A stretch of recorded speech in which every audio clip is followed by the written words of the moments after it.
My name is Tom Everson. Most been gone by the name Evo, EVO, for a long time. I've been to my first 25 years were spent in Division One. I then stepped back and went into high school for 4 years, and then got back into it at the Division Two level in Nebraska. And now I'm, battle around, and now I'm in Mississippi. And anyway, having a good time, still coaching. So anyway, hopefully you can get something out of this. This is just going to be on defensive line play. Rick took some video. There's some stuff here with high school kids in it. That type of thing. We'll just see how this thing goes. Okay, this is with high school. This was a one-day camp, and working on stances here now.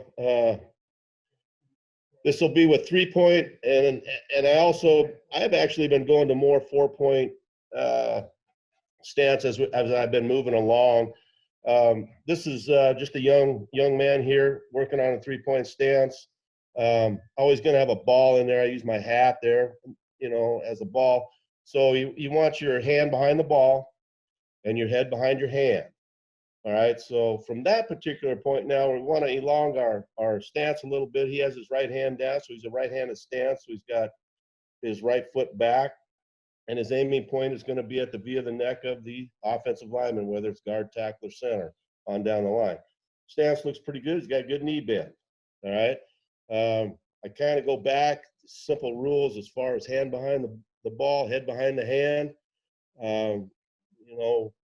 Kansas City Chiefs lost going to the Super Bowl 2 years ago because at the end of the ball game, a defensive end lined up off sides when he was actually lining up to a man and he forgot about the ball. But anyway, just one of those little things you got to do every day. Anyway, this is how we start our stances. Take a look at it here as he comes out.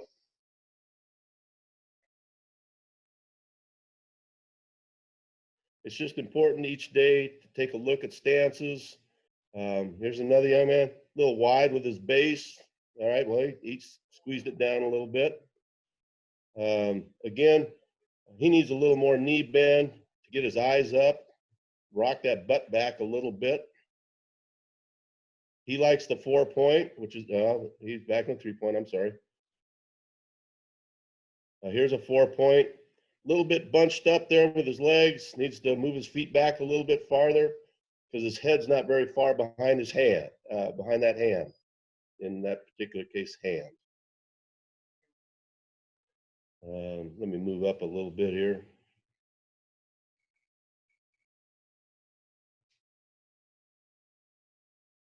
Okay, now we got all three of them going. Looks pretty good. Young guys starting to get in the proper stance so they can be attackers. Okay. Okay. This is called run fits, or what I call run fits. This is everyday drill. I started doing this, oddly enough, when I didn't have a sled.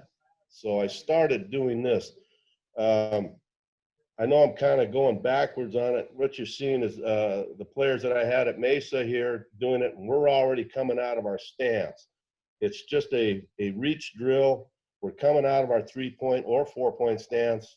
I will then go to the high school kids, and we'll start from together before we even get into a stance. We want to be aggressive coming off the football. So what I want to see here is a good stance. I want to see a reach drill or a reach block by the offender there who's playing on the offensive line. And I want to attack that via the neck, and I want to fire my hands to the pits. So those are the big things here, and the feet got to be driving at the same time. The biggest thing after that is I don't want guys to be skating. I want good drive. Now, he went underneath the block. He didn't finish very well. I liked how he attacked to begin with, but he obviously got reached, and we don't want to get reached in this particular drill, obviously. But there you see somebody that's got a little veteran in him right there. Good get off, good fire of the hands. He's got total control. He's driving. So if the ball is going to get outside, it's really got to bubble, and that's what we want. Then we've always finished with a rip. We never want to finish being lazy. We always finish your drills. Take a look at a couple more here. I know that's a little far away there, but a good job of accelerating feet on contact. Good job of the hands. This is one way I found to really get them to start using their hands. Everybody that comes in usually doesn't want to use their hands. And I've heard a lot of people coaching that, you know, if they could get their guys playing with their hands better. Anyway, this is one way I found that really worked for me in the coaching. If you like the sled, that's great. But once you start doing it out here, because all this is working off the sled, basically, is all it is. But anyway, this is the beginning of what I just call run fits. You go from stance, you go to the reach block. You know, started doing a lot of movements, both for pass and for run. One way I could get a lot of reps was to just put 4 stand-up bags out on the field so I could get the defensive linemen to know whether they're going to pick a lineman or whether we're going to do it versus pass, where we're now trying to get pressure and we're trying to set things up, and it's a delayed blitz or a delayed mix, so to speak. Right now, this is how we started working on our run game stuff, where we're going to try to pick offensive linemen. So, in other words, this is this particular one here is an inside game. This would be a 3 technique. The guy attacking would be a 1 technique player. So he is going to pick that center. Bam. Good versus run. We had a lot of success on the year doing this stuff versus run. Just another way to get guys being active. But you have to figure out a way to call it. And, you know, everybody's probably got their own ways of calling things. I called it a knack. So nose went first, tackle went second. All right. You can call it whatever you want to call it. I'm going to kind of move on, let this kind of roll here. But again, what they're doing is they're working on their footwork here. If I'm attacking, I want to be flat, good first step, and I want to go pick that center in this particular case. It's a nice job there. There's a nice job by the looper here. He is just another linebacker now, because his first step, oops, I'm sorry. I went fast on me there. His first step when he's a looper is to get to level. They actually went the other way on me here. If I could pause this thing.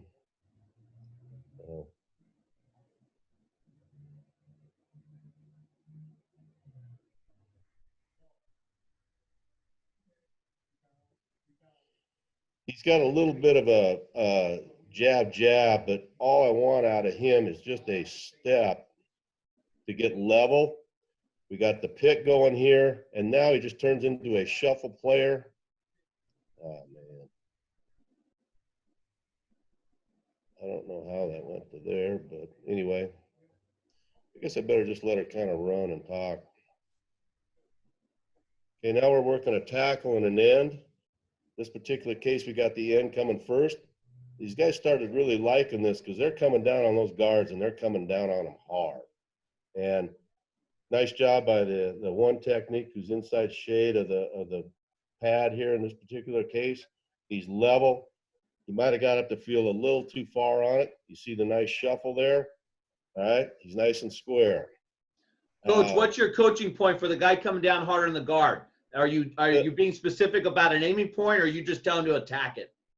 I do say attack it, but the thing about it is, if I could pause it here, what I want him to do, that first step has to be down level.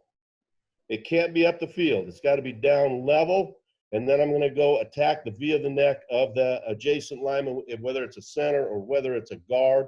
I'm coming to get him. Now, if he leaves, I just come right off his hip and go make plays, because it is play away. Does that make sense? Yeah. That run comes at me. He got to shorten that guard's neck. In this particular case, we got the outside guy going first. we'll do it both ways, and they call it out there on the field themselves.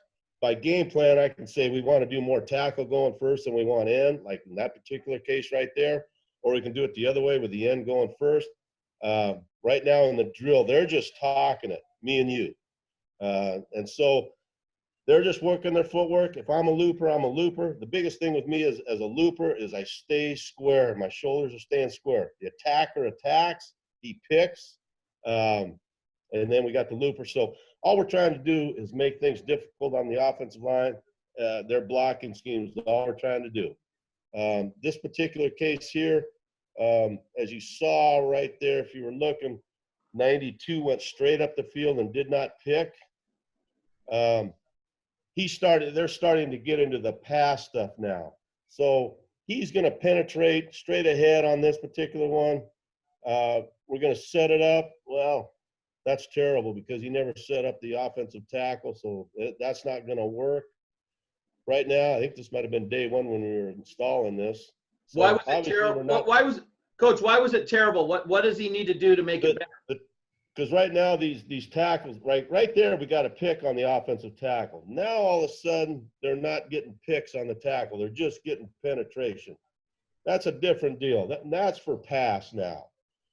And then the end can't work that fast if we're working it for pass. Does that make sense? We're supposed to be working run. They got ahead of the game here a little bit. Right now I want picks on the offensive lineman and loops by the other person, whether it's inside or whether it's outside. If the end's going first, the end's going. See, I don't want that right now. That's down the line. That's for pass rush stuff. All right, we're going to start getting into a little bit into pass rush. I'm going to line up you can do this however you want to do it. I'm going to start a little bit here with hand fighting. Call it just fast hands. Just get your partner. We're working on what you see them working on here is they're working on just pinning with the outside hand.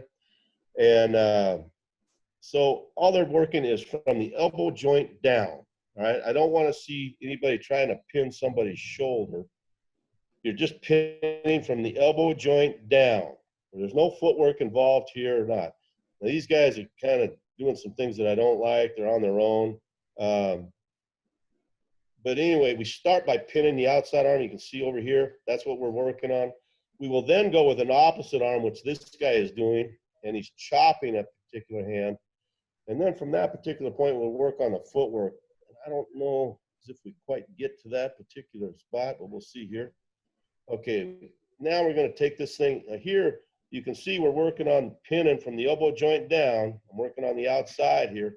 And what we're going to work on is the footwork with it. Now you see here, what we want to do is we want to step on his outside foot. That thing has got to be tight. We've got to get that second leg back here behind, so I'm pressed at going where the quarterback is.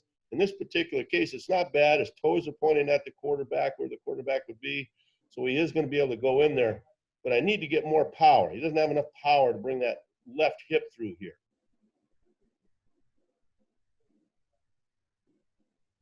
You can't do this enough. And these guys can do this. They can do it in the summertime with their mother. But they're just working on pinning, and they're working on getting those hips flipped around and getting going at the QB. But again, the coaching point with the feet is getting close to that guy's foot. I know I got some clips on here that are coming up where they like to go wide. I can see 60 doing over, even though it's not a good look. He's really wide. His hips and all that look good, but he's way too wide with that first step, the outside step. It's always same foot, same hand. So like I'm going to my left, same foot, same hand.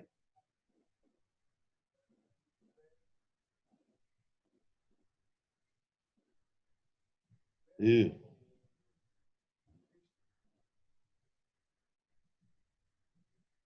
Look how big that is. He's got to shorten down the steps. He's got to stay tight. He's got to get that inside foot behind the right foot. All he's doing is trying to run around the guy. Yeah. See if I can see a good one.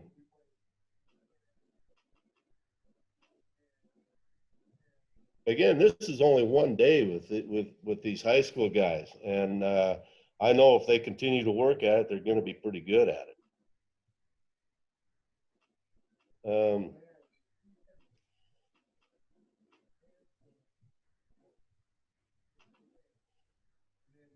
Good look right there. See how wide he was with that first step?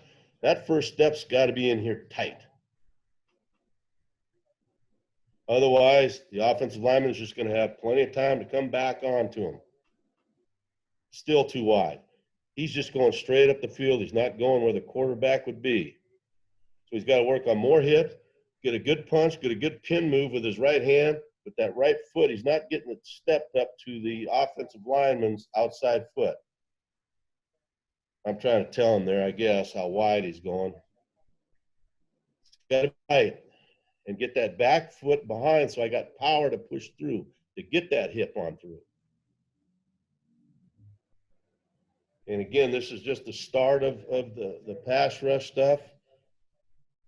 With the hands is most important. There's a lot of things you can do with the hands. I've only just barely touched on it. Again, this is one day with these guys. So we went from just pinning with fast hands. Now we go to the footwork with it.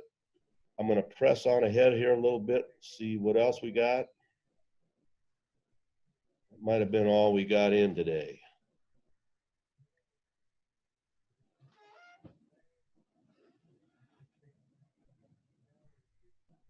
Okay, this is the chop. I see we got to the chop, which is another one. We're working off the edge here. Again, everything goes with same foot, same hand.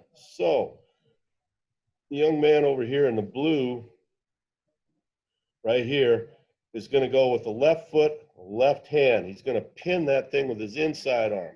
He's going to chop it. Now we go to the same footwork. Now we throw those hips just like we were when we were pinning. He's got to really throw that right foot and get back on that slalom ski right there, and that's what's going to free you. So in one day, we got them working on the pin, plus we got them working on the chop. But again, they both are same foot, same hand. That's how it all starts. Okay. Coaches, Rick Stewart with All Access Coaching, where we're all about coaches helping coaches. Thanks for watching the video. And I've got to ask, please hit the subscribe and like button below. The like button really helps us with valuable data as to what videos to make and upload in the future to help you out. And the subscribe button will notify you when we upload new content to the channel. This channel is not specific to an offense or a defense. It's not even specific to Rick Stewart. I fly over the country filming college coaches and state championship coaches about their offenses, about their drills, about practices, about defense, about program building, team building, fundraising, and weight training. It's all about coaches helping coaches. So thanks for watching. Make sure you hit subscribe and like below. And as always, better today, but never as good as tomorrow.